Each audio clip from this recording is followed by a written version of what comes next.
You know, Rusu, when people think of us, they must be thinking small, closed community, fun-loving, food crazy, a little happy. Little do they know that we are modern, progressive, charitable, despite the fact that we have these ancient customs of feeding our dead to the vultures. Grandpa, Yeah. one boy in my school said that all Parsis are statues. That's not true. All Parsis are not statues. Only 98% of the Parsis are statues. 2% are getting there. You see, in Bombay and some parts of Western India, it's okay. But the rest of the country do not know who a Parsi is. Most people think we are an endangered species. Though I must admit, some people do know that the Tatars are Parsis. Homi Bhabha was a Parsi. Field Marshal Sam Manekshaw is a Parsi. There's this famous actor also. Oh yeah? What's his name? Can't remember. It's not important, forget it. Anyone else? And Freddie Mercury. Yeah, Pro Queen. Now please stop distracting me. Okay. Now, in the 8th century, a small group of Parsis came to India to seek refuge on the shores of Gujarat. It was a treacherous journey. It was. And it was the King Jadi Rana. Grandpa, please not the milk and sugar story again. You've heard that story before? You've told me 100 times, the whole world knows it. Anything else? Okay. So India was very good to the Parsis and they really prospered. And these people who came from Pars came to be known as Parsis. and they lived here for centuries, prospering till many of them migrated to Bombay. Why did they migrate to Bombay? Because British to British. Where do you get stuff like this? But yes, it was because of the Brits and the opportunities that they brought that almost 75% of us shifted to Bombay.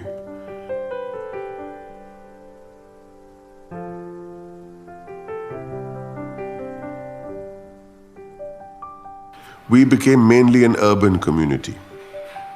Rootedness in the soil, community and family life all changed.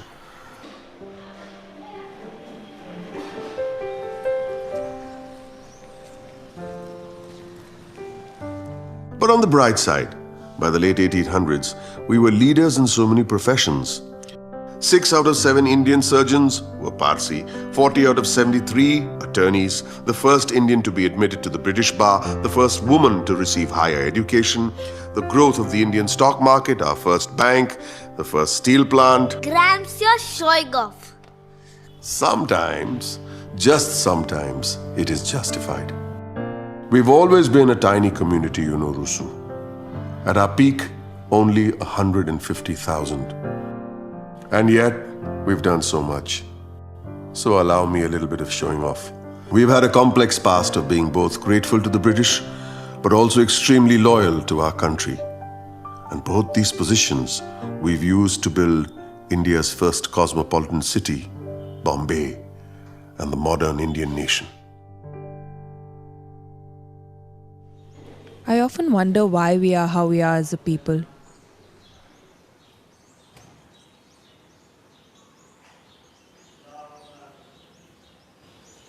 My grandmother, who does her sadra kasti about 4 times a day and is the most religious person I know, recently announced that she was not at all a religious person. When asked to elaborate, she said that she did what she did by way of prayer and ritual because this is what she has always taught to do. Ever since she was a child, and so she's done it day after day for the last 80 odd years without understanding what she's saying. My grandpa corroborated that he too felt much the same way.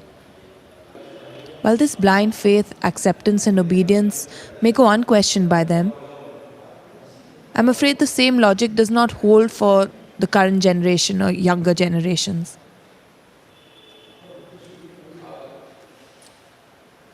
there's an increasing desire to understand the spiritual base of a faith. What is it which has allowed an ancient religion most of us barely understand to live inside us without a break from the Bronze Age to the 21st century? How is our community, which we hold so dear, reflected in our ancient and often inaccessible religion? Grandpa, is ours really the oldest religion in the world? One of most major religions we know today have been influenced by it. At a time when people believed in elaborate rituals, Zarathustra said that the best way to serve God is by serving humanity and enjoying God's creation, the earth. There's constant struggle between good and evil in the world. And man's role, our role, is to choose wisely between the two. There aren't any cycles of rebirth in Zoroastrianism where a man can work out his karma, nor is there a savior who will bear the cross for mankind's sins. It is this one life, Rustam, to be lived to the fullest. And that is why ours is a religion of joy. Paradise is not some remote state. It is this world we live in. And it is our duty to restore it to perfection by respecting every branch of creation. According to the Gathas, do you know what the Gathas are, Rusu? What? Zarathustra songs? Very good, my bacha. Zarathustra said that wasting nature's resources is like theft. It's like an act of violence. Let me tell you what he said exactly. For he who commits sin against water or vegetation, even if it is committed against a single twig of it, and he has not atoned for it before he departs, then the spirits of all the plants and animals will stand tall in front of that man and not allow him to enter heaven.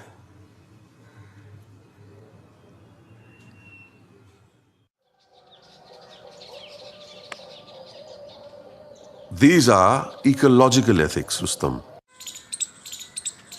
And they are the backbone of our religion and our way of being as a people. That is why we celebrate the festivals of the farming year like Navroz in spring to remind us to thank the elements. We even celebrate the birthday of fire and water as Adar Roj or Ava Roj. Care and love for animals is a most special virtue. Do you know there's a ritual still practiced in parts of Gujarat where before man eats, he must put aside the Kutranu Bhuk, where the first bite from your food must be given to the dog in gratitude to our oldest companions and our most faithful friends. That's why Silas uncle says if he would believe in being born again, he would wish to be born a dog in the Palsi house. You know, Rustam, we are in the 21st century and we are still struggling to achieve human rights. Don't you think it's remarkable that Zarathustra, in the Bronze Age, had already spoken about the rights of every single plant and animal?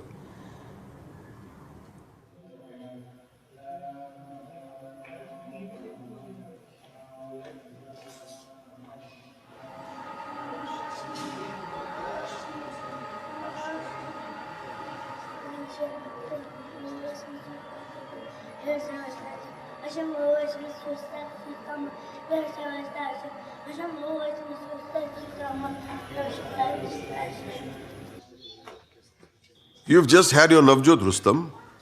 What was the meaning of that? I'm now a Zoroastrian. Why? Because now I wear my Sadran Kasti. You are now a soldier of truth wearing this sacred armor to ward off evil while promising to protect all creation. From now on, you are always responsible for your own thoughts, words, and deeds. Make sure they are good, Rustam. This pocket of good deeds, which sits here over your heart, must be filled every day with at least one good deed towards man or fellow creation. The Sadra and Kasti are also markers of identity, Rustam, part of our refugee ethos. Eh? In our history, change has been a constant, but these changes, particularly in dress, were always external. Beneath the changing layers, the core armor and identity remained. Though in a few years you may feel it's not cool to wear your sadrakasti anymore, Rustam. The need for an inner identity was felt by a refugee group 1,000 years ago and is still necessary in this fast-changing world. The Navjot is a celebration secondary only to marriage. Do you know what they were saying in Darayas and Shirin's marriage, Rustam? Have 100 children and save our community. Tari Sathe Sukar se. The marriage blessing is so beautiful. Avo, let me explain some of it to you. Coconut, Roshan, I need you. You can give it to Saurabh. So after the Dasturji blesses the couple with love, happiness, success, and yes, with several good children, he passes on to them this special religious advice. The Almighty Ahura Mazda calls for kindness towards humanity. Do not harm anyone in any way through your thoughts, words, or deeds. Give food and shelter to strangers. Relieve sufferers from hunger, thirst, cold, and heat. Spread goodness, honor your family. Be just to your enemies. Be nice to your friends. Be kind to animals. Grandpa, let me read. Keep in mind, this is a blessing during the wedding, okay? This is what our religion is all about. Do your best to acquire wealth and fame, but derive your income from. Honorable sources. Help the underprivileged by reaching out to them. Contribute towards building places of public benefits. Spread happiness. Keep all of our natural resources clean. Practice all that is recommended for the maintenance of good health, physically, mentally, and spiritually. I can't read more. But you get it, right? Yeah, I like it.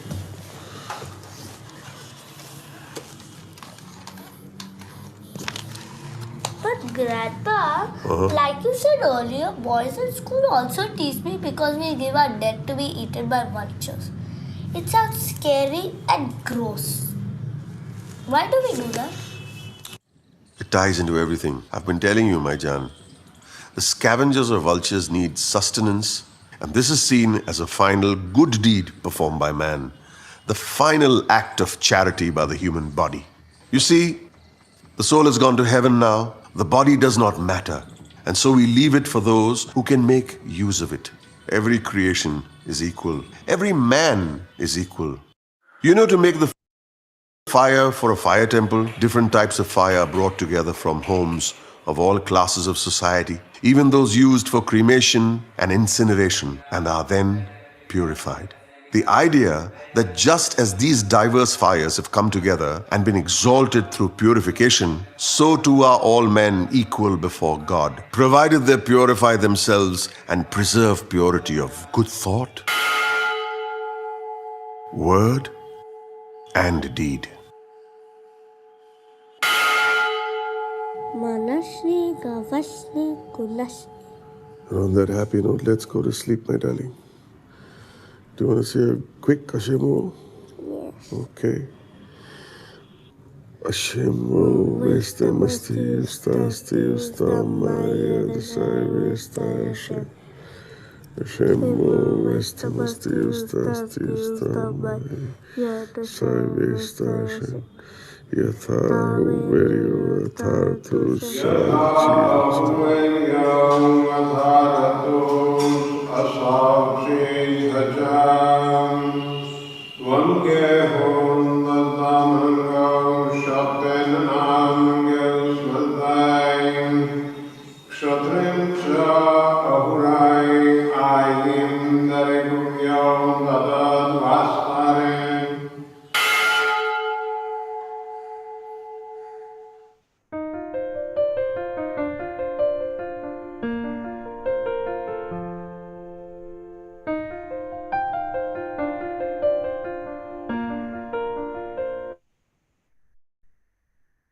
Good evening, friends, and welcome to another evening of the Friday Forum. It's a very, very special evening with the one and only Boman Irani. Thank you, Boman, for being here with us. Could you please unmute and join us? Thank you. Thank you so much, Boman. Lovely to see you after Pleasure. a long time. Thank you. Uh, I really don't know how to introduce Boman Irani. I thought I knew him, but in the last few 15 days or so that we've been studying you, Boman, Oh boy. you have turned out to be even more versatile, innovative, and remarkable than I knew before. So, first of all, congratulations, and I'm delighted and proud to have you as a friend and a member of the community. Thank you. Uh, the other point is that there is so much you have done with your life which so many people don't know about, which is why we wanted to have you here with us today and show the world how you have reinvented yourself from so many different angles right through your life. Thank you and welcome. Thank you. Thank you so much, Shanaz. It's an honor, and believe it or not, for the first time in my life, I'm very nervous. I don't know. No, not at all. Not at all. I Yeah. don't think you have to be nervous about anything. I mean, you have so much that you have done. It's absolutely amazing. I want to start off with a very interesting story you told me when you came to the Everlasting Flame exhibition, where you were such a hit and you did such wonderful things for us in that IIC special evening In Delhi. In in Delhi. Delhi, in That's Delhi. right. That's right. And I think what is really important is that you have always kept yourself very rooted and you remember your past, which is something which very few people at your level in society want to even do. So I'm going to run you through a few pictures and take your comments. All right. Oh boy. Now you know why I'm But nervous. what moved me most was what I actually saw was my heritage. All Parsis might be able to identify with what they see in that museum. Old clothes, old pottery and whatnot. But what I saw was an old Zoroastrian lady who was standing outside her house, and she looked so much like my grandmother. And my grandmother, yeah, and my grandmother came from Iran, unlike the Parsis who came in about 1600, 1700 years ago. My grandmother came in from Iran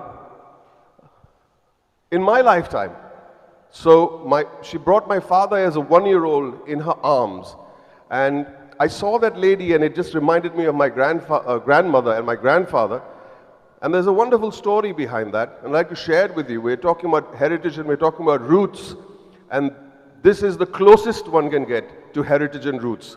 My grandmother was 17 years old when she got married in Iran. And I'm not talking about biblical times. I'm talking about 40 years ago. She came in maybe 80, 85 years ago from Iran. And my father was in her arms as a one-year-old. And they came from their little town in Nasrabad across the desert on a donkey. Really, on a donkey. And they got a little dhow, they got onto a little dhow, and they sailed from Yazd to Bombay, now Mumbai. And when I see those pictures and I saw that lady cooking what was known as osh in that pot, I felt my grandmother used to make osh for me.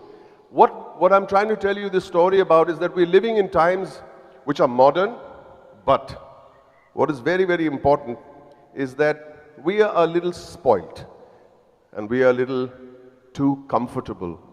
And I think that is a wake-up call for all the young Parsis who are in this.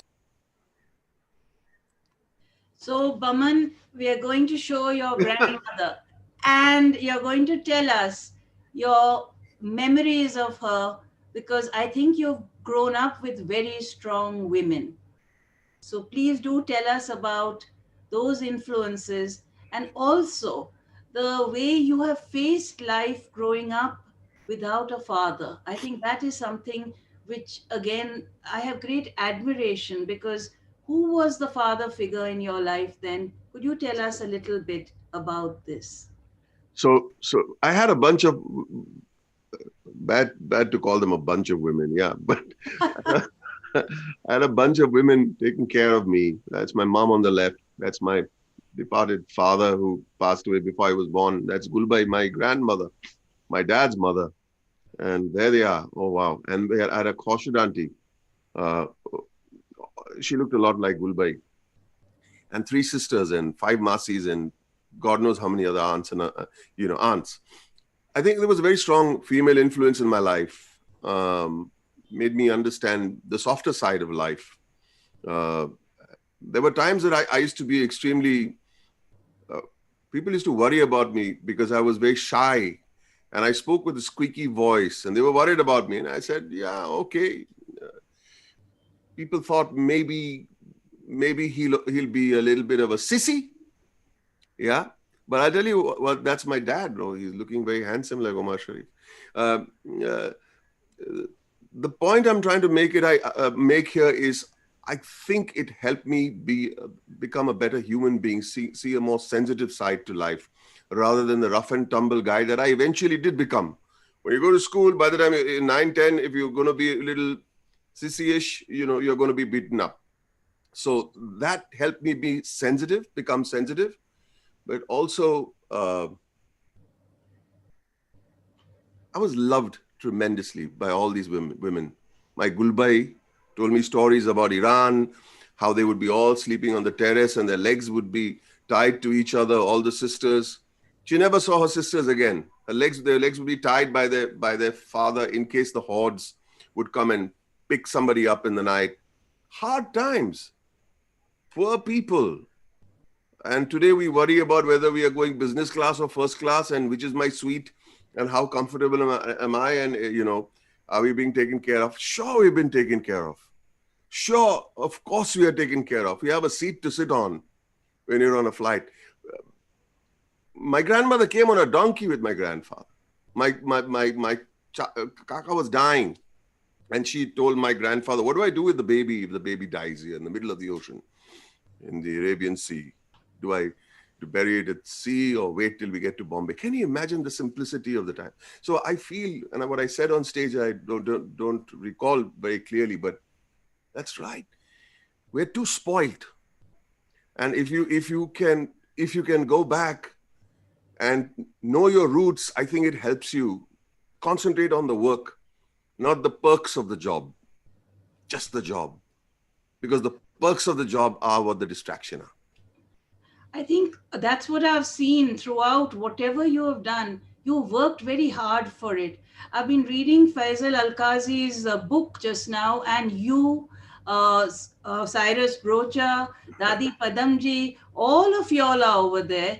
And I think that your close family, plus the very fact that it wasn't very easy, did toughen you up, and as you said, the women in your household, the women in your life made you sensitive. So it's a great combination, I think. Emotionally tough. Sissy is a bad word. They made me emotionally. I'm very emotional, but you know what I mean. If you are emotional, you're tough. Yeah. If you're not emotional, that's not toughness. Yeah, that's true. And the other thing which I wanted to ask you was, what do you remember of this time? Who was your primary go-to person? Oh, mommy. Mom. Yeah, Okay. I used to sleep next to mom and she used to sing me songs every night.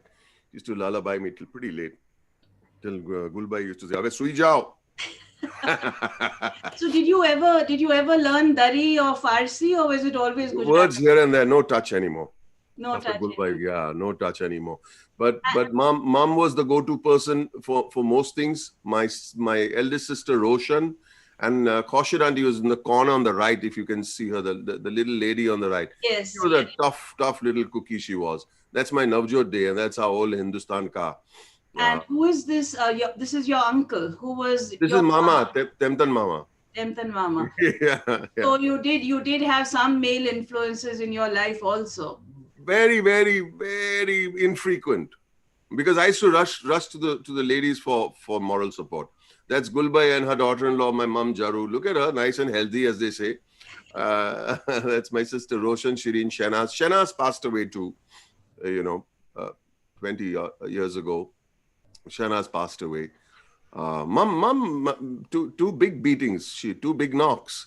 Husband and then her daughter Shanaz, who passed away many years ago, as a 40-year-old. Yeah. And how did your mom? I know that you all had this wonderful wafer shop, but how did your Can I mom? interrupt? I'm sorry. That's Cecilia. She was like a mum. She was like a mum. My mom used to say, "Go to your mother." If that was Cecilia. In fact, I got in touch with Cecilia recently.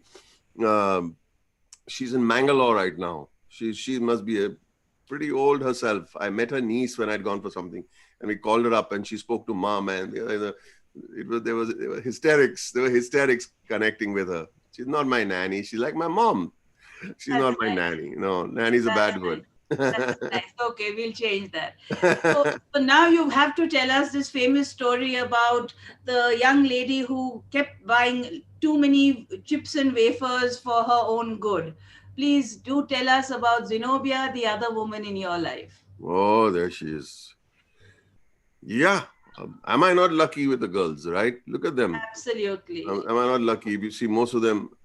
Zenobia, Zenobia used to come to buy chips every day, wafers. I used to, sweating it out. I thought it was pretty macho at the time. It was only stinking, nothing else. and she used to buy it, and I couldn't for the life of me understand who eats wafers and wafers every day. Till someone told me she comes every day. Have you noticed something? I said, yeah. But so we started exchanging glances, which became one of the most boring love story in the history of love stories. So that's all we did for a long time. I couldn't for the life of me understand. And then her father told her one day, Roj wafer, what is going on?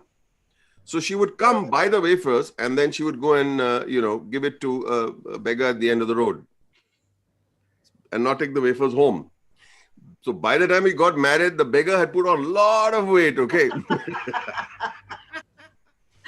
Oh dear. And then we went out for a date, and on the first date, I proposed. Good heavens. Yeah, good heavens. Good heavens. Good heavens. That shows some confidence. I think I saw a movie recently, again, for the 100th time. It's called Moonstruck. If you know you're moonstruck, and the moon hits your eye like a big pizza pie. That's a famous Parsi, not an Italian song. All Parsis sing that song. When the moon hits your eye like a big pizza pie, it's amore. And if the moon hits your eye and you know it, then what are you waiting for? See, do a score sheet and see, what's the family like? Just go for it, man. That was the intention. We didn't think too much. They were innocent times. I didn't think too much. I felt good about it. I felt good in her presence. I felt more powerful in her presence. I felt more I felt happy. So, okay, let's get married. She said, okay, bingo, let's get married. Within 10 seconds of sitting in the restaurant, our first date. By the time she sat down, let's get married, she said, oh, yeah, okay. All right. Then she surprised me. A bit of a joke over here. This is not a joke. It's the truth. And the next breath, she said, okay. And she said, I forgot my umbrella. I said, that's very unromantic to say soon after a proposal, I forgot my umbrella. But then I said to myself, you won't need a TV. This is too much entertainment, pure entertainment. And the thing was, it was, according to her, it was raining. But it was not. We were in a Sizzler restaurant, and a Sizzler went by making that hissing noise. Okay. Yeah. So I tease her even today. Oh boy. These are embarrassing photographs, These feeding are me lovely right. photographs. These Arey are baap re lovely, baap. very, very handsome young couple, I must say. Very handsome young couple. And how did you make do with things? How did you manage? Because you said, I mean, you've been through hard times. Was it easy at this time, or was it still tough? See, it must have been so hard I couldn't even afford a shirt. Right? No, this is good Parsi Sadra Nasto Khawano. Yeah, say that again, Shana. Shana, say that again. This is a nice Parsi Sadrama Nasta Khawano. Nasta khawanu. Yeah. Nasto All right. Khawano. So what's the question? I missed the No, question. the question is, were these tough times? Were these difficult times? Did love overcome everything, or was it still tough? See, you can have tough times even when you. What is it? Tough times means when you don't have money. Is it tough times? Of course. But we were okay. It's just that we could not do more than. I had 3 shirts, right? But were we happy? Sure. We could go out on Friday evening for a movie. Were we happy? Of course. We couldn't do more than that. We couldn't go out to fancy restaurants. That's for sure. And then things got a little complicated when it came to money. When I made a move from being a shopkeeper to becoming a photographer, then it got tough. Then it got financially tough because you owe people money. That's tough. That can take its toll. Now, But living within one's means is not a bad thing. yes, yes. It's fine. You're happy. You know, it's never enough. It's always poverty at different levels. No matter how rich you get, you know, you always want more. So we managed within our budget, but we were happy. Eventually, what are you looking for in this lifetime? A bank balance or happiness? Obviously, the latter. Yeah. But at this time, was it really true that Zenobia pushed you to follow your passion? How did you know that you were such a good photographer? Had you learned photography? That's the question I want to ask. No, I think I was a good photographer. I knew it in my bones, and I wanted to be a photographer. I don't know if this makes any sense. You must want something very badly. I wanted to be. When I held a camera, I felt good. I felt powerful. I felt I'm doing something that my life has some purpose. And that's all that matters at the end of the day. If your life has purpose and you're looking forward to doing something, you're good at it. You're good at having a purpose and passion, then you're good at it. You can never be the best photographer in the world, but you got to be good at it simply because you're passionate about it. You will be. And how did you get your space and your office to be the photographer, which then led to so many new things? So I used to make money I loved sports photography, and I used to make a little money on the side taking pictures of school sporting events. And one fine day I said, enough of this. So I went to Aspi Adajania and said, I want to be the World Cup of boxing, the World Cup of boxing. Yeah, I'll go back to this. If you can pause the pictures there. Yeah, I've got sure. a little story to tell. Yeah, sure. A World Cup of boxing, official photographer.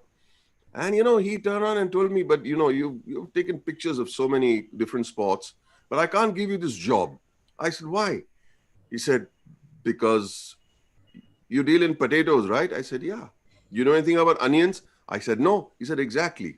You don't know anything about boxing. And I said, this is making all the sense in the world. So I went to a boxing tournament, local boxing tournament, and I started looking around and it was one lamp in that, it was like a shed. And I said, how am I going to take international looking photographs over there? What I thought was, this is my lot. This is my resource. Make the best of it. Stop grumbling. Because the moment I start grumbling, I said, "Idhar photo nahi mal se." Your game is over. And the moment you say that, forget it. But if I say, let me see what I can do with the little camera that I had and the dimly lit, that dimly lit situation gave me dramatic photographs because I went for it. I said, what if I get good pictures from here? What if I get good pictures? Why must I say that it doesn't look like a Muhammad Ali versus Joe Frazier looking background? Let's go back, yeah. And then I took 3 photographs. I sold it to the Norwegians, and they kept sending me money for printing that picture. And I said, this is amazing. This is much before the internet. They just kept sending me money every time they printed the picture in one of their affiliate allied magazines. And I'm saying, that's honesty for you. That is true honesty. They are not accountable. They had paid me 10 times more than I thought I deserved, but they kept sending me money. And that said, okay, if this is going to be the springboard to a career, ethics is what will be at the forefront of it all. And then I started the studio. This is part of the Russian consulate, the left photograph. Okay. Can you Yeah. tell us how you got into the Russian consulate? So friend called Adi Sadar introduced me to Russian consul general. So the Soviet Union had broken down into Russian Federation states, and they could not run this little unit. And right behind me, where the glass windows are, I'm pointing here as if to say you can see me pointing. Yeah.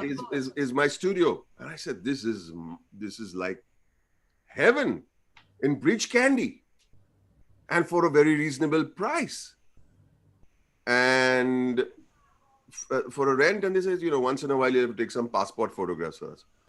I said, okay, but too good to be true. I just said it's too good to be true. There is a catch somewhere. There is a catch. And then I went to sign the contract, Shanaz. Yes. I'll never forget his name. His name was Guryanov.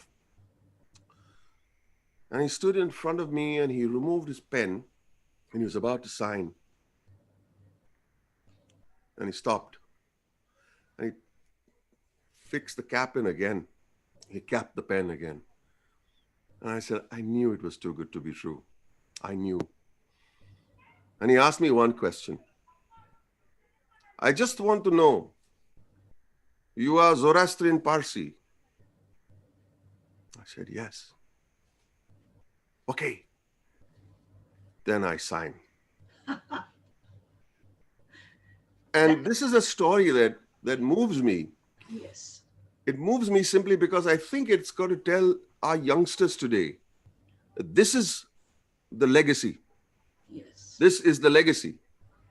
And we are, for doing nothing except being born as Zoroastrians and Parsis and Iranis, we are recipients of that big time. So while we look at these wonderful colonies they built, our forefathers have built for us, endured a lot, made empires and done charitable work and hospitals. But there is a name. There is a name and there is respect all over the world. So if a Russian gentleman called Guryanov knows who a Parsi is and what he stands for, we have no business to fool around with it. Ever. That is part of our legacy. And if at all we need to do something for our community, is just keep it going. By telling people, even when you sell a car, when you sell a watch and the phone, it fell 3 times. You tell the truth. This is legacy. He gave me that studio, this studio, for something close to nothing. And he signed because he knew we'll never muck around with that. That's what a Zoroastrian should be. I hope youngsters are listening. It's important. Oh yes, they definitely are. I think you have made this point even in all the things that you've done in your life, and a lot of people have talked about this. But now I want to turn to these pictures because Right. these are incredible. I mean, the way you made sequences, and how did you ever get without studying photography? How did you get this type of technique perfect? I don't know, honestly, Shanaz. I think you close your eyes and you imagine things, and always try to do something that's different, that that'll evoke some kind of a response. That's it. I mean, I can do a workshop on photography, but it's so beautiful seeing these old little dated looking pictures, but they're still okay, not too bad. I don't think they're dated at all. I think they're incredible. Yeah. I think they're really incredible. Here's one of your boxing pictures. Is There it this is. a very early one? Yeah. Yeah, This yeah. is an early one. That's good. Good old Nasiruddin Shah. Yeah. Nasiruddin Shah is always the serious guy. I wanted him to look cherubic and sweet and happy, and I got. Well, you got it. You got it. Yeah. Is this all part of your? Is this all part of your Kusumbai Terrace and the Padamsi group, or is this? No, that came little later. This is a fabulous picture. This was a promotional photograph for the play Greece. The one on the left, if you can go back to the earlier Yeah, photograph, sure. the earlier photograph is. Oh boy, we have somebody talking. Are we in trouble? No, Oh, Mara Bap Shamak Davar Bap. Yes, he's coming. He's Yeah. coming. Oh ma. All right. So the one on the left is so there is deep down always the performer. The performer. So that's a ballerina, and it looks beautiful on stage, but I want to depict. It's a very very badly gnarled toe. Yes. The pain behind performance and Yes. the practice and the hours. So that's my little tribute to the performing arts. But So you just even think if- of a theme and you just photograph it. At the end of the day, you think of a theme and photograph it. Yeah, sorry, Shana. Sorry, no, sorry to you. I'm sorry to interrupt you, but I just the very titles of your photographs and all your series, which I would have loved to show over here, but we have a Oh, time thank you, limit. thank you. Were you reading a lot, or were you influenced by theater? Were you influenced by how did you become so poetic? Read a lot, write a lot, understand the human condition, be sensitive to the people around you. I think it's not just capturing good light and great landscapes. Understand human beings, understand pain, understand failure, understand triumph. There are so many things that you can just be thinking of rather than looking at just pretty pictures. So, yeah, I think it's very important to read a lot. It's also important to see the work of the greatest. Your eyes get trained to quality. I think you should only be, and that's what I tell youngsters today, that, don't do your social media, do everything, enjoy yourself. No, I'm not stopping you from doing that. But at the same time, spend at least half that amount of time looking at good work, whether it's photography or listening to great music or watching great films. All these things influence you. Great films influence you. Yes. They're imprinted in your mind forever and ever. Watch entertaining films also, but watch great films too. So I think that all comes together. You actually need to have an exhibition of your photographs. I think the whole world will go crazy, Thank Boman. you. They're absolutely stupendous, seriously. Thank you. And- Thank you. And then comes that great jump from Shamak into Padamsi, and we've got Shamak talking about you over here. So you're going to listen to lots of your Oh, friends boy. today. Oh boy. Alec, I met Anush Irani, who was my dearest friend, and he made me meet his cousin called Boman, or uncle, can't remember, Boman Irani. And he had a small little studio. Uncle or cousin, I can't remember. Uncle, Boman is his uncle. No? Yeah. Cousin is A better. small studio at the Russian embassy somewhere at Better Road, and a photography studio. And he took photographs of me, and every time I did photo sessions with him, he would make fun of me and say, the way I speak and all that. And then he started making fun of people and mimicking people. And I said, oh God, this guy can act, man. And so I said, you know what? I'm going to take you to somebody. So I took him one day and I said, I'm taking you for lunch. I took him to Christmas Eve. Where? Lunch at whose house? I said, no, just come with me, man. So I took him up in the elevator. I said, listen, there's an audition for Alec Badamsi for a musical. You better do it. Are you mad? I've come for lunch. No. I don't know acting. I don't know how to act. Are you mad? I'm masti karud, ghila gara karta hai sate, tu su kare. What are you doing? I do all the masti with you. I said, just come with me. And I took him in the house of Alec. Alec auditioned him. The first time he rejected him and said, who is this Engelbert Humperdinck or Tom Jones you brought to me? So I said, Alec, trust me, this guy can act. He must have been so nervous with his first audition. All right, send him again. And he would use his lovely superlative bad words. Bring him again. So I brought him again. And then he got his first musical called Roshni. And then he did many other musicals with everybody.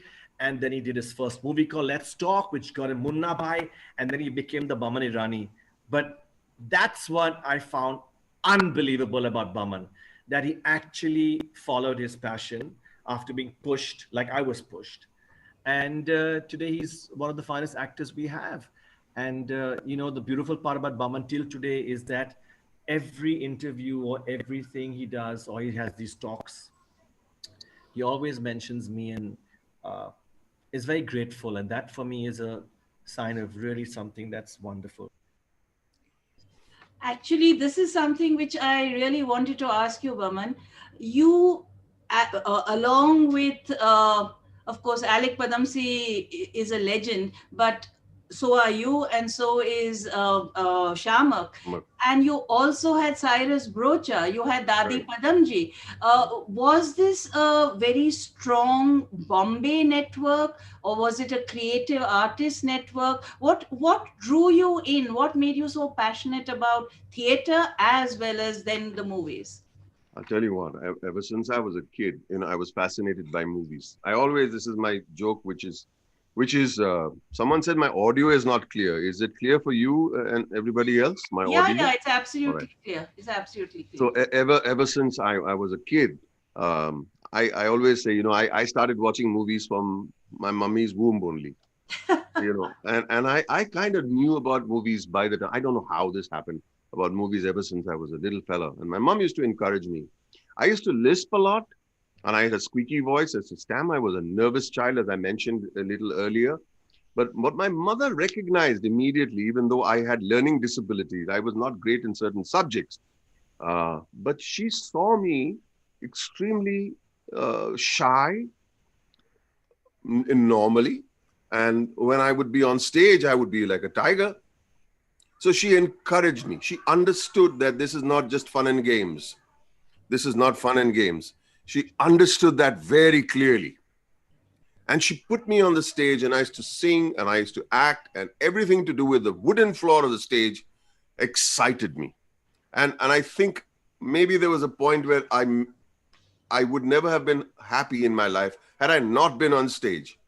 So when Shamak took me, I had just come out of a financial difficulty, huge financial difficulty, because I'd taken a loan and I couldn't pay for, the EMIs, and I couldn't pay for my rice plates, and I couldn't pay for the petrol in my scooter. My friends helped me out. But when he took me to Alec, I said, yeah, actually, this is where I belong, and I got such a kick out of it, because I'm going to say they're all adults over here. Pause that photograph, lots to show you. I got a role. It was a 3-minute, one song in a musical. And I was playing the role of a pimp, believe it or not. The first role I ever got was that of a pimp. And my mother was very proud. She would say, oh, how did you like my son? Who's your son? Arey, the pimp. He's my son. Yeah, so proud. So beautiful, right? And then I went on stage. I practiced for that 3-minute part for hours. Yes. Hours. And it's that Bruce Lee line. He said, I don't fear a man who has 1,000 kicks. I fear the man who has one kick but practices it 1,000 times. And for me, that was it. And I went on stage, and I can say this pretty proudly, that I kind of belonged on the stage. I'd found my calling. And that 3 minutes went off stupendously, and then I never looked back after that day. So when people say, it's a 3-minute role, yeah, shut up, just do it. Just quietly do it. People will recognize you. People will appreciate if you believe in that moment, people will believe in that moment. Thank you, Shamak. I have to say this, but Shamak had faith. It was not a network. He just had faith. He believed that this guy can act. He's meant for the stage, and he encouraged me. And he was the first guy to take me abroad for when we were making the production of Grease. And I've been to abroad so many times ever since. And every time I go to certain places in London, I call him up from there. I thank him for exposing me to a new world. Thank you, Shama. That's very nice of you to remember. So this whole group, it is a very difficult life from, at least from my angle, to think of you with young children, your mother running a shop, and you in this extremely almost ethereal company with the Padamsis and the whole theater world. How did you adjust, and how easy was it to move between places? And does your passion carry you through all these different stages? What was important? I've just been intrigued by this. See, at that point of time, I was doing the studio work. I was doing photography, and I was getting a little more busier by the day with advertising and, fashion photography. But we also had a shop. So in the evening after that, I would put the shutter down and go and relieve Zenobia, who's sitting in my stead. Okay. You have to soil your hands there, right? So what is this fancy group we are talking about? Eventually, we are who we are. I'm a shopkeeper at the end of the day. And theater, what are we talking about? 300 rupees a night? 300 rupees a show? It's just, it brings you down to earth. You work hard, you get 300, 400, 500, 700 maximum when you're at the top of your game. And then people give you maybe a standing ovation, but you go to the car park and the guy at the car park says, "Idhar park kyun kiya?" You're down to earth all over again. So, so you have to understand who you are at the end of the day. There's no fancy life. It's either a happy life or an unhappy life. And you manage the kids also along with it. Were they yes. also on the stage with you ever? No. But we were talking about this very play just last night. Would you believe it, Shanaz? Really? Just very last night. That's Kunal Vijayakar sitting. Yes. Very dear friend. He's coming to talk to you. He's coming to talk about you. Yes. Yeah. Oh no. Yes. That's Sudhir Joshi, my great friend who taught me a lot of my acting chops on the stage, and that's the cast. Rahul Dikuna, of course, who cast me in this role.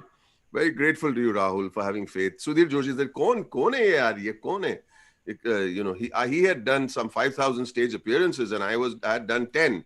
And he said, "Kone hai?" And I was supposed to be a 75-year-old guy sitting on the left. Yeah. And we did this show called I'm Not Bajirao, which ran for 10 years. Yes. Can you imagine? Yes, yes, I remember that. Yeah, Yes. Shahrukh Irani is over there. That's Kunal Roy Kapoor, Rahul Dikuna for casting me and having faith again. Yeah, beautiful. I mean, what memories. There I am. Yes, you are. I must be about 35 years old at this point of time. Well, that just shows you've practiced and you've got your makeup artist is very, very good. No prosthetics. You just put some chalk and a bushy mustache and you go on. And you just use your body and your voice as best as you can. You are. Yeah. Oh, no. These are all embarrassing. What are you doing to me? Now we come to something else. Again, were you trained? Because you've got a very trained voice. I don't know. Where were you? Did your mom have you trained? No, my mom used to send me for singing classes when I was 10 years old. Where? To Hetty Fernandez. Okay. And she loved me dearly, and I loved her dearly, Hetty Fernandez. And she taught me not just about singing and, gave me confidence, but she taught me a lot about life and humility and just kindness. She spoke to everybody so kindly. And I think it's very important to have people around that who influence you. Hetty, Auntie Hetty, was just too beautiful for words. She was one of the rarities of this planet, really. I was trained as a little boy, 10, 11, 12-year-old boy. That's it. By the great Hetty Fernandez. So you actually studied music? Singing lessons, let's put it that way. Okay. It was just beautiful. Okay. And this is something which I think you've never stopped. Working breakneck since the day I came to movies. Has it ever have you ever wanted to stop, or has it just rolled on? These are just headlines, you know. I'm a lazy guy, believe it or not. These are headlines. Of course, we work breakneck and non-stop because I get nervous when I'm not working. Can you imagine how this lockdown must have, what kind of effect it had on me? I'm flying all the time. I'm going from place to place and set to set.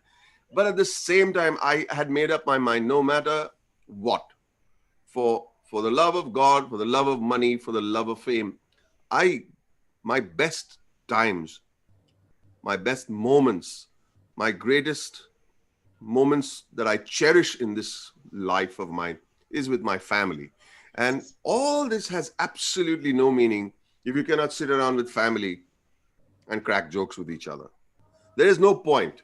So, yes, I've been working at a breakneck speed, but I cherish being at home. So, time has to be made out for family. Career is of no value if you don't spend time with family. Now, this is something again which you have done remarkably, because you've played, we'll show them later, you played some Parsi roles, and then you have won the best comic actor, you won the best performance for a negative role.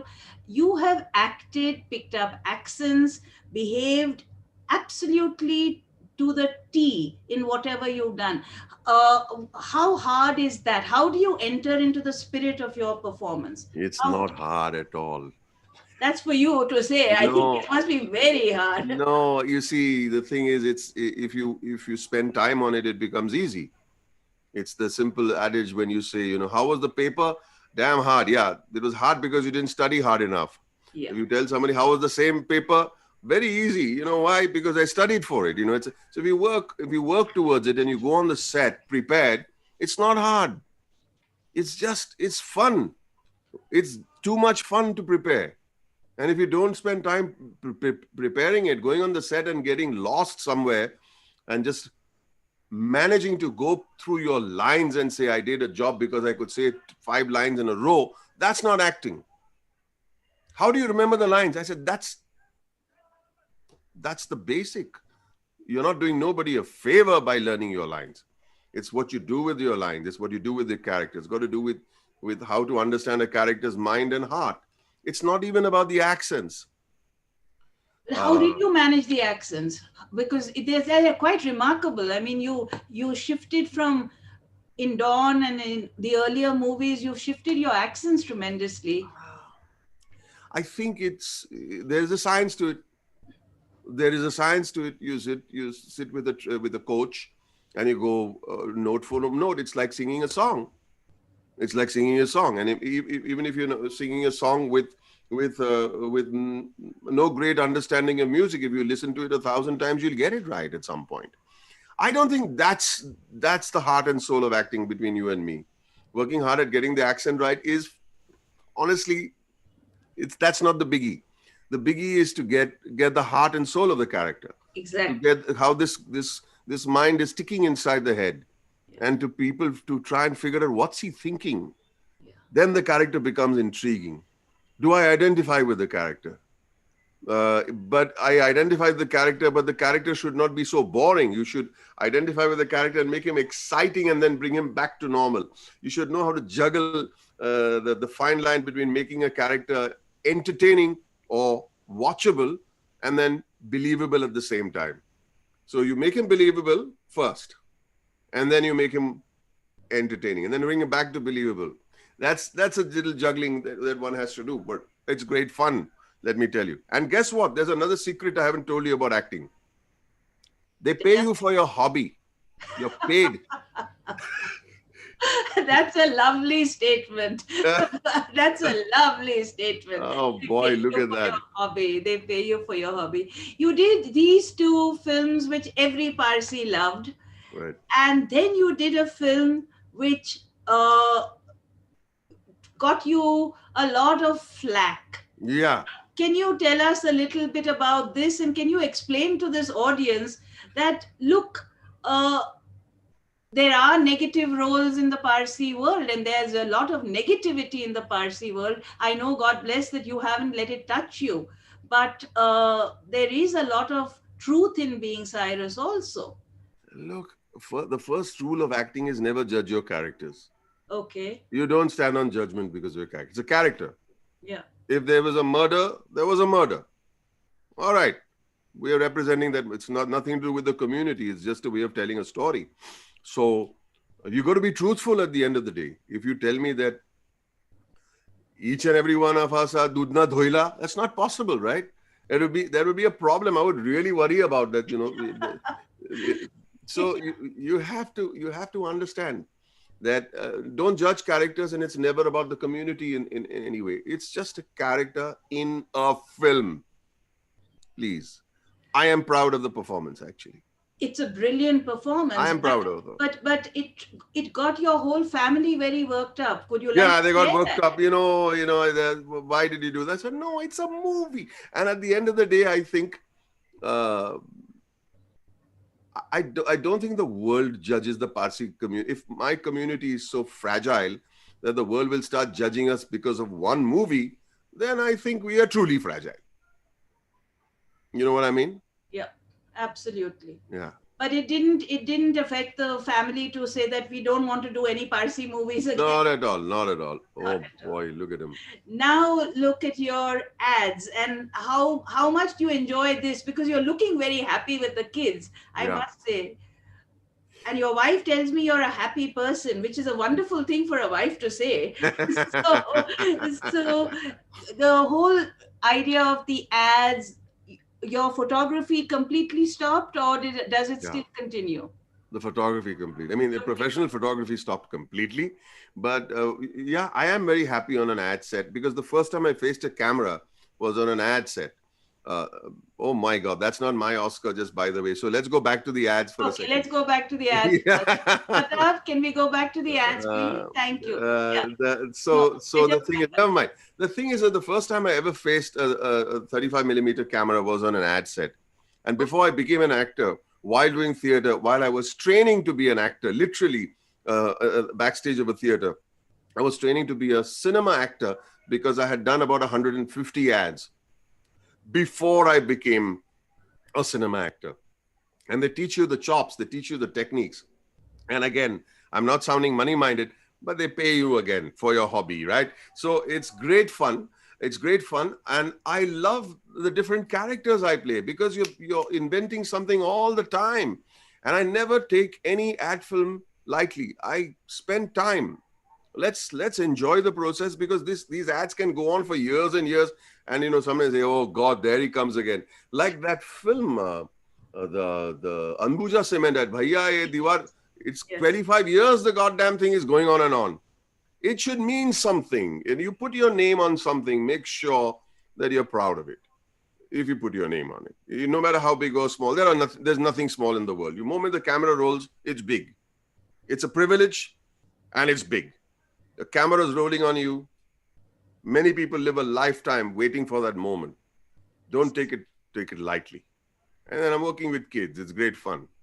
And now we have to ask you the $1 million question. When are you going to really get the Oscar? No, We that's are it. most intrigued by this. You have to explain this to us. Okay, that's a real Oscar, actually. I don't know how you got hold of this picture, but that's a real Oscar, and it seems to be, it's in my friend's home. My friend won an Oscar for writing a film, and he's my guru now. He said, I'd like you to take a photograph, because we called me partner in crime. And it's honestly, I don't know whether that is the accolade. Why not? But I think you should work to be happy and to make people like me happy. When I was a kid and I watched all those movies, I thought those were the happiest days of my life. So the work you do is influential in that sense, hopefully inspirational for a young kid somewhere. So I feel proud to be in the business someday. I don't know. We don't count it by awards. But my friend said, hold it. I want you to feel proud of me. That's a lovely thing. I want you to feel proud of me. And he's an Oscar-winning writer. He wrote the film Birdman.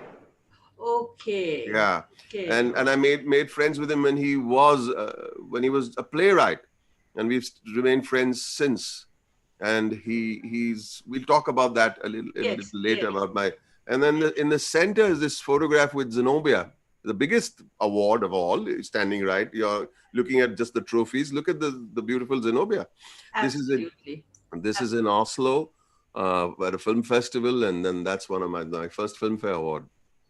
There That's you go. right. Your Filmfare and IFA awards also. All these awards. My mom used to feel thrilled, you know. My mom used to feel thrilled when I would get an award. Yeah. And you've got people now going to talk about you. Arey baap re baap. How can I, what can I say to describe Boman? I can describe Boman as my best friend, my closest friend, and thank you for being there for me through ups and downs in life. More ups than downs, thankfully. We are blessed. I'm blessed to have a friend like you. We've had such good times together, right from when we had nothing together to now when you are a huge star. We've had some great times. We've sat together. We've enjoyed planning, plotting, discussing how to go on holidays, how to bring families together, how to bring friends together, and how to do things together. The key word being together. This is the great talent that Boman and his wife Zenobia have, is bringing people together. It's a talent which is very rare, and this family, this man, Boman, has it. He's probably the most honest, generous, emotional, loving man I've ever met. He has never a bad word for anybody except for me most often. It's true. But he has a large heart. He has a large heart, a generous heart, not only, and I don't mean generous by people giving people money, but just the openness of his heart and the love that is there living in that heart. Thank you for being a friend, and hopefully we shall grow old. You're already old, you damn fool. No, no, you're not. You're not. Oh, look at him. Okay. Yeah. Always surrounded with plates. Yeah. Okay. Yeah, that's good. That's good Parsi Irani habits. That's a good one. Now we've got another friend talking. Arey about- baap re. How do I define Boman in 30 seconds? I'll try. One, a true friend, always there for you. Two, a true artist. You know, you give him an audience of 5, but he'll perform with the same enthusiasm as he'll do it for an audience of 1,000. Great dancer, great singer, great actor. 3, loves people, loves to make them happy. If you cross a street with him, he'll stop for everybody who's there for a photograph. 4, sensitive man, can get hurt sometimes, but he won't let you know. 5, what he likes the most, sexy and handsome. Ah, yeah, baby. I love you, Raju. Now you've got, yeah, these are some very sweet pictures with them, your close friends, and you have a very special friend. Arey, What can I say mere about Boman Irani? For years, I'm trying to make people believe that Boman and me are having an affair, but forget people, even his wife Zenobia and my husband Shirish are not believing it. It is very sad because I think Boman is the handsomest, sexiest, best person, best man that I've ever met. And Boman, it's too sad, yeah. Nobody believes this. On a serious note, he is the best father, the best husband, the best son, and the best friend that anybody can have. I love you, Boman, and whatever accolades they are giving you, it's too less. You deserve much more. So thank you for felicitating him. And I know he hates all this, but it's high time somebody made him realize how loved and how respected he is. That's a very sweet comment. So sweet, so sweet. An Now icon. now you've got truth. I think everyone knows Boman Irani as one of the finest actors in the industry, but I know him as one of the finest people. My dad is not only my buddy and friend, he's a mentor, he's my confidant, and in all seriousness, he's like an inspiration. when we were young, dad got success around the age of 40 when he did Munna by MBBS. But all through our childhood, he never ever let us feel like anything was ever dependent. He took us everywhere we wanted, and we always felt like we had the world because of the way he was and the person he is and the generosity that he shows. What I do know is that evenings at home are highlights of my life, my career, and what I look forward to. Because when you come home, I always expect dad to be there and be the center of attention, and that's how he just lights up the evening. Dad always tells me that when you see something, what is your takeaway from it? What do you take away from this? What do you take away from that? I want to tell you what I take away from my father. Not only does he teach me my honesty, integrity, and hard work, but he has genuinely taught me how to be a better person. And that is that I've asked him, Dad, how do I do this? How do I approach this? How do I do this better? What should I do? I go to him for advice, and he tells me, I'm not going to tell you how to do it. I'm just going to tell you what I think the right thing to do is. And then he said, because if I tell you how to do it, you will do it how I would do it. But you should be your own man and do it how you think is the right way. So I love you, Dad. I love you too much. See you soon. That's a lovely compliment. And you have Arey something. baap re maro. When I'm asked to say something like this, just say a few words about your dad, I find it quite daunting. Because how does one say so much when you feel so much? How do you one say it in a few minutes like this? But then I start to ponder, what is it that I feel? What is it that I want to say? And there are certain things that come to mind, mainly things that he has taught us, not just by saying them, but by being that thing, by setting an example, by doing it.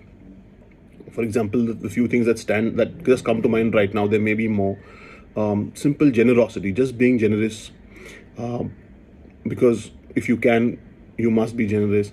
A strong, solid work ethic, just being a person with good morals, and upright citizen. Now, all those things are there, and there may be more, but the things that stand out to me, really stand out, and I wish that I do imbibe them. I wish I do imbibe this one, is that the enormous effort that he takes to make people around him happy, even if they're not around him.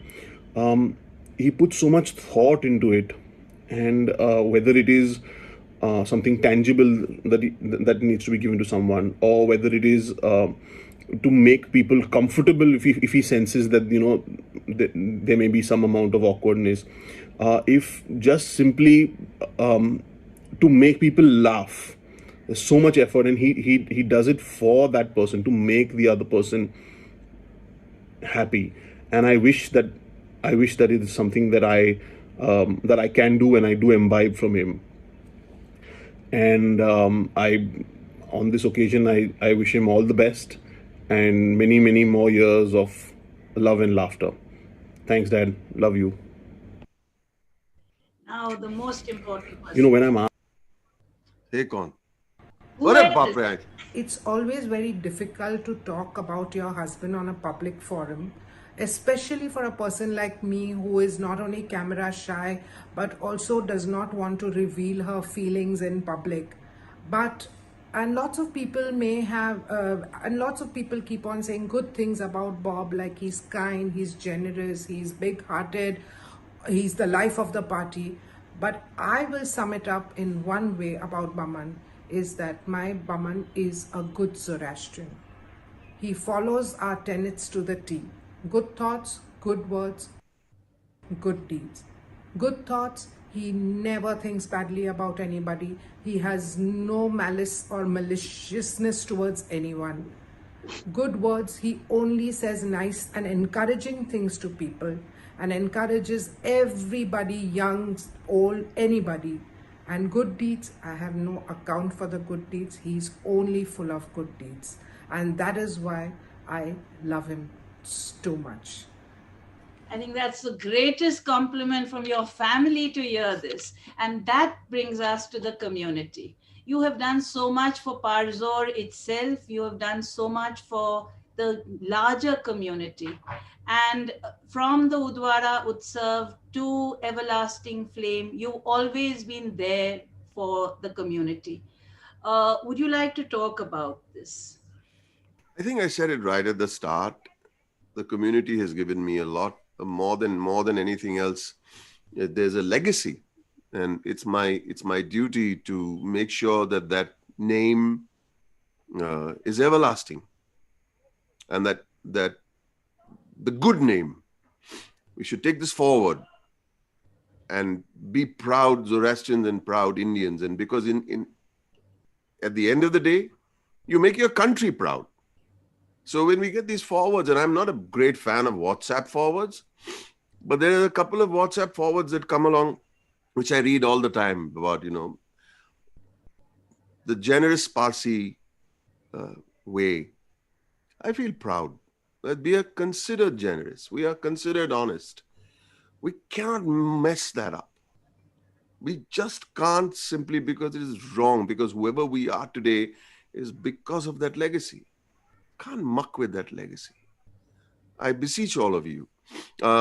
Also, I think it's when you say you're there, of course you're there. Where am I going? You have to be there for your community. You have to be there for your country. You have to be there for people who love and respect you. How are they? How you're going to say I don't have the time? Yeah, sometimes you don't have the time, but whenever you do, you must make sure to be there for anybody. And this is not just for my community, for everybody else. Why not? I know. You've done so much for so many people, even during COVID, and we're going to be talking about that. All right. And of course, this is just one little joke which we wanted Okay. the audience to Okay. share. This is that. Okay. We just move it ahead, Mata. Yeah, this of course is your cricket with Farokh Engineer. Yeah. And this is something very important. Do tell us a little bit about this, please. All right. So this is the launch of our company, Irani Movie Tone. If you look at the logo, we designed it as a throwback.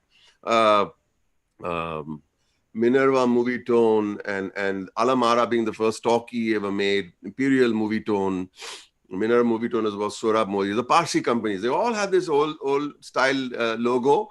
And Movie Tone is a very throwback kind of name, right? Instead of saying pictures or films, Irani Movie Tone. So when I did the launch, I called up Mr. Bachchan and said, will you come and do it? I can't think of anyone better to, yeah, of course, So of course, he's such a wonderful guy. And I thought it would be nice to give him a Parsi Gara shawl. He loves these shawls. Now, if you see the shawl, it's so beautifully done. Ashdin Leelawala. Yeah, of course. Ashdin Leelawala. For a second, Ashdin Leelawala did it. I mean, thank you, Ashdin. He spends so much time, he and his karigars.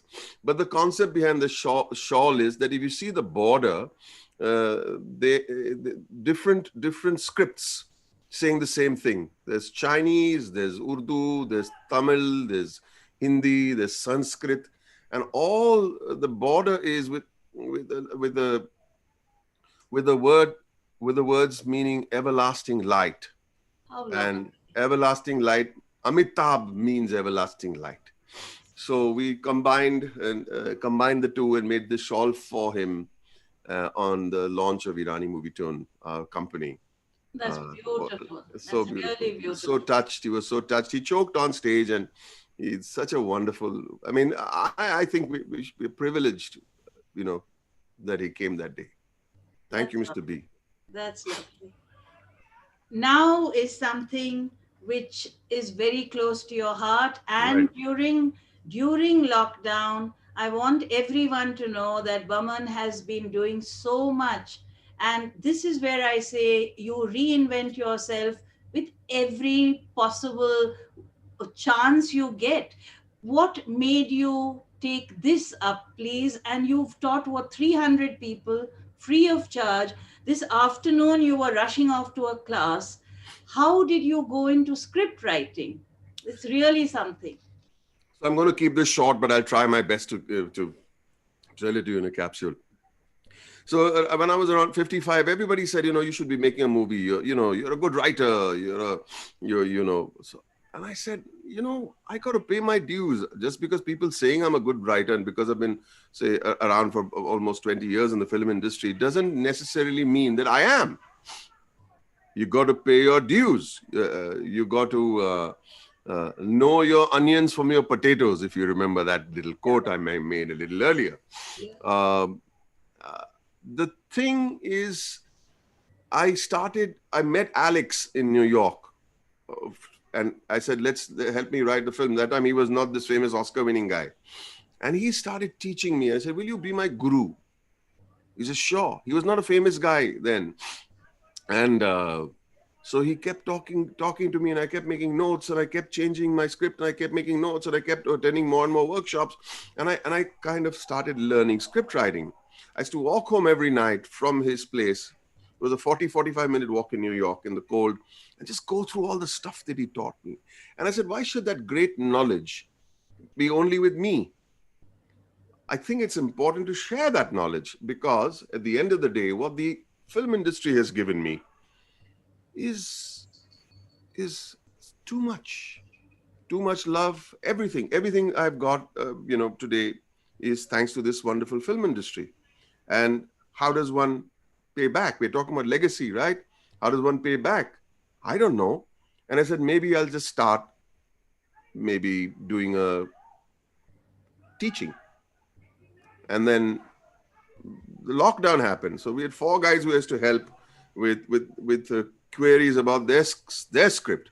So the 4 of them came on something called Zoom. I said, what the hell is this Zoom, man? So we start 4 guys sitting, and then they say, can I bring another guy tomorrow? I said, yeah, sure. Before you know it, we had to be 300 plus. And so every single day, we have about 120 attending for over a year. And that's an old photograph. We have, I think, 370 sessions done during this lockdown. Wow. Almost 2-hour sessions. And we teach we teach every, why should I say I teach? We teach every single day, because I think script writing is the key. It is the Bible to make the movie. If there's something wrong with the script, the movie will never turn out good. You can act your backside off, sorry to be crude. You can act your heart out. We can edit that, so I give you 2 versions. You can act your heart out, and you'll never be able to make an impact if the script isn't good. Yeah. So I think that's the thing I have identified as where we need to improve. Everything else seems to be doing great. And so I hope some of my spiral bounders are here. Yes, they're most happy to be here. Yeah. So you, sir, etc. Some of them have come for 300, 350 sessions over a year. How do they keep coming back every day? I have no idea. But I'll tell you why I go back every day. Because it reaffirms my faith that your career is not about you. My mother used to say, today is her 1 month since she passed. And my mother used to always say, do not for a minute think that God has gifted you with talent so that you can say to the world that I'm a good actor. It's not about you. My mother always says, you have to make people happy. The talent is to entertain and make people happy. And if you're going to be, about your ego and your hit or your flop and they didn't give me a good review, who cares?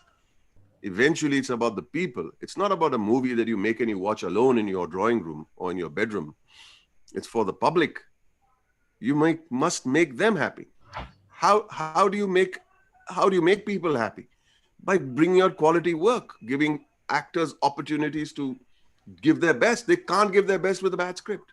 Directors, what are they going to do? They're going to direct out of a directory? No, a script. And you got to write a great script. And that's what my friend Alex taught me. And I'd like to share that with my friends every day of my life, forever and ever, actually, because that's part of what I can give back in the smallest way possible to my community of films. It's important to me. It's very important to me. You've given back so much, not just to the but to everybody. Now comes the happy part, and then because it's your mother's first Masi, so We're going to have a tribute to her Oh, at great. the end, okay? Better Because there's so keep the many tissues people ready. saying Baman has to sing. So I said, yeah, that's fine. We'll do that. But tell us about being, first of all, the most important member of a Parsi family is always the dog. Then comes the servants. Then comes the wife, and then comes the children, then comes the wife, right? So the man doesn't have much of a chance. Tell us about your love of dogs and how many dogs are all on your bed and everywhere with you. So that's Lisa, and that is Jolly. So Zenobia, on the first day I went to visit her at her house, she put Jolly in my lap. If you don't love my dog, you can't love me. And That's, I was, I agree. yeah, you can't, if you're not capable, you can't love me. And then I used to be afraid of dogs. And then why should I be afraid of them? They're the most beautiful people in the world. So we have Lisa and we have Gina, and I would like to be them in my next life, especially in Zenobia's house. In Zenobia's house. Yeah, I think so. I think Yeah, every human being wants to be reborn as a dog in a I Parsi think it's the household. best. Yeah, it is the best. And of course, the joy of your life now, along with the dogs, come the Are baap re baap. little ones. Are baap re. Look at them. That's Zian and Saisha. Good kids. That's my daughter-in-law and her mum. And this is a classic four generation photograph with Look at your them. mom, and I think it's such a beautiful picture. Right, it is. She was active right till the end, I believe. Baap re, su karak bhejua tu mamma nu. My God. She would remember everything. Even the day or two before she died, she could rattle off Kodai ji na 101 naam with eyes closed. That sharp a mind. It's unbelievable. She's 94. But she would talk about, everything. Acha, icon. Acha, this is your friend. Oh, remember, his mum was not well, and there's something about 50 years ago. And she had a sister who was, playing the piano in Austria. How do you remember all this, mummy? Tell you, what a lady. I think you inherited her memory and a lot of her love. I think, Yeah. and it's so lovely to see these children and the Christmas parties you had for them and everything else. And this is the whole grand family together. Right. That's Zenobia's parents. Okay. That's Zenobia's parents. I get a little emotional. Look, Zenobia's Thriti. She's sitting there in the blue, and I look at Thriti and I always tell her,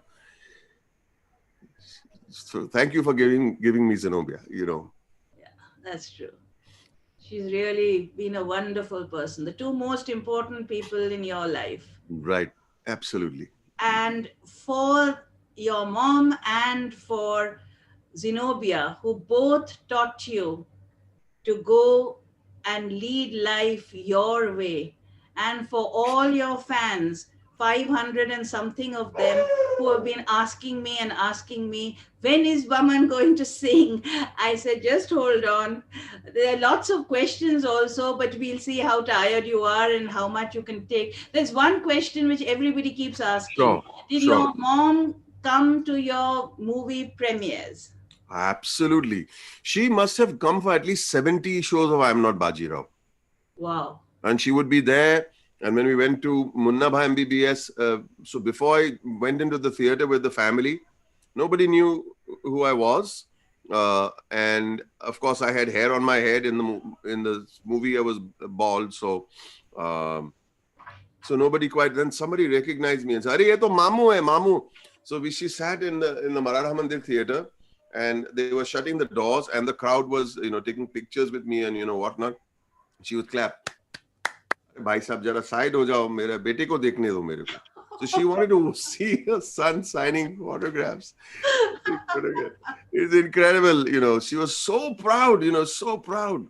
And that's her joy. She would sit in the first row. I'm Not Bajirao. For the 100 show celebration, she was felicitated by Rahul Dikuna and company.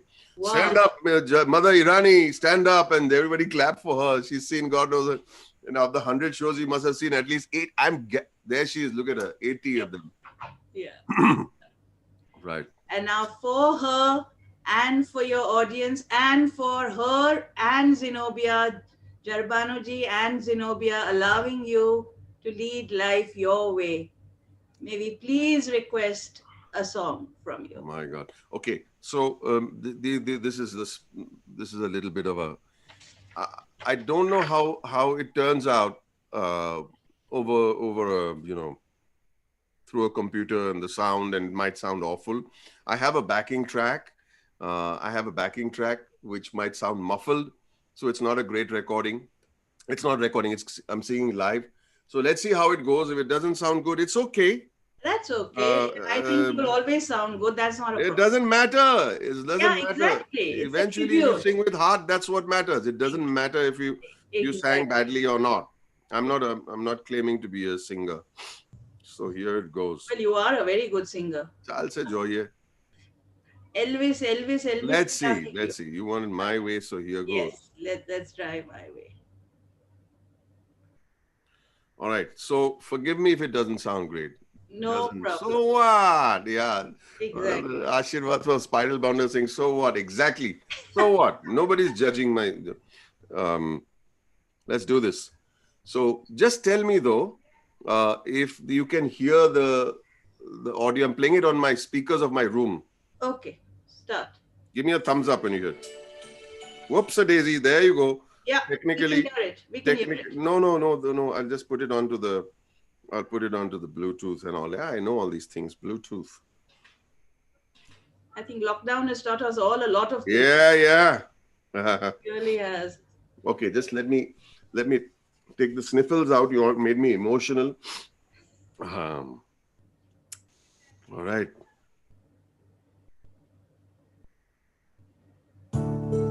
Can you hear it? Absolutely. Perfect.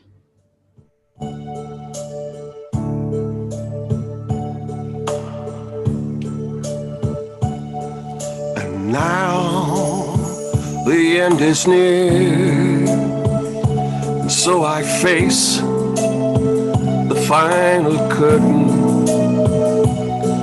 My friends, I'll say it clear, I'll state my case, of which I'm certain.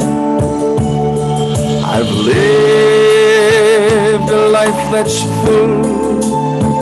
I've traveled each and every highway, and more, much more than this. I did it my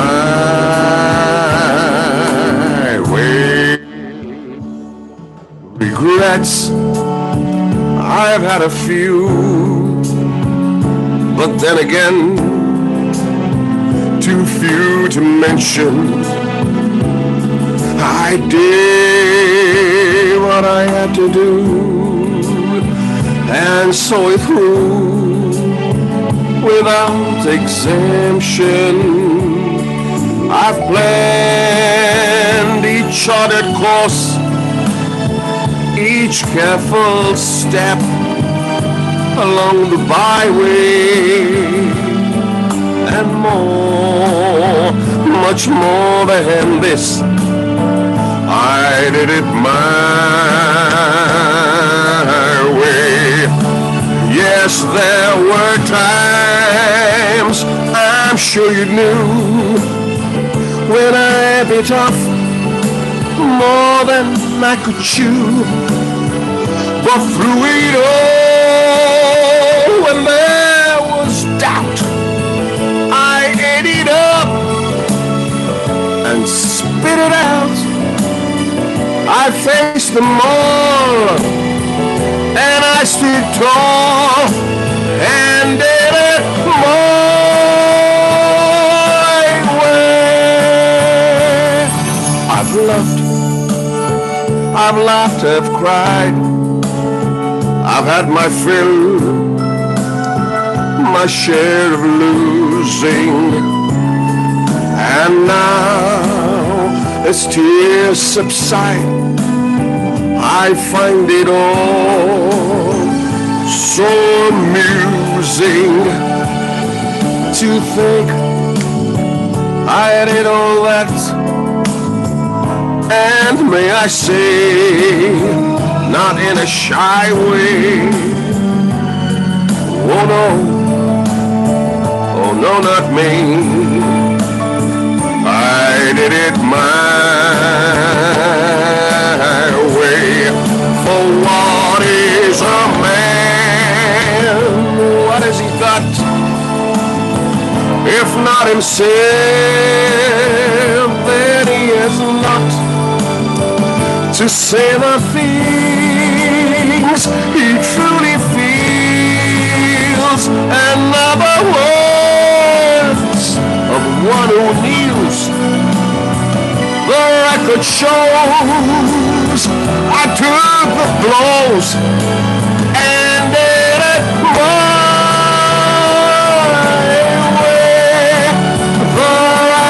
shows I took the blows and did it my way.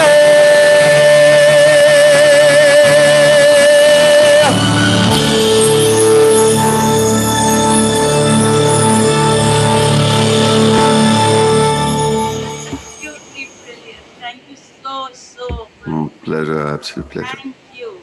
And there are lots and lots of questions. Are you up to taking them? Go for it. Okay, Go for it. okay, let's go for it.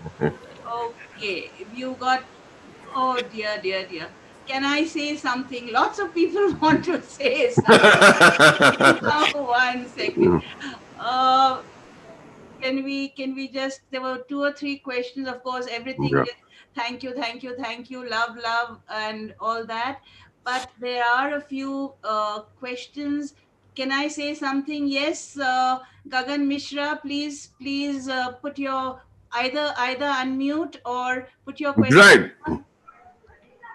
Yes, we are not feeling like seeing it end. Thanks, Baman, versatile, your way, etc. There are no questions from the look of it. Yeah, they seem to be all very, very happy. And from Toronto, from California, from Boston, from Sydney, everybody, a complete package, superb entertainer, actor, singer, and above all, a pious and wonderful human being. God still creates such species. That is really true. That every Parsi should see this. Okay, today I'm more than, I've always been a fan. I'm more of a fan now. Wish you lots of health and more success. Many more terrific movies from you. And there was somebody who wanted it. Yes, you did it your way. So that is something which we have heard about. But there were questions right in the beginning. Now, yeah, there's some. I think this is wonderful. I have no problem answering the questions, but I think it's wonderful. I think Yeah, this is yeah. People are just. Okay. Hi, Boman. Who's that? This is Ifti here. Iftikhar, school वाला इफ्तिकार. बाहर फेंको उसको, class में से बाहर फेंको बदमाश को. Yeah, I'm so happy to meet you after such a long time. How have you been, brother? Yeah. Guys, I would just like to say a few words about Boman. We were classmates in St. Mary's. A very shy kid then. Never realized that he would grow to be such a wonderful person and, such a famous actor. I'd like to tell you something very interesting.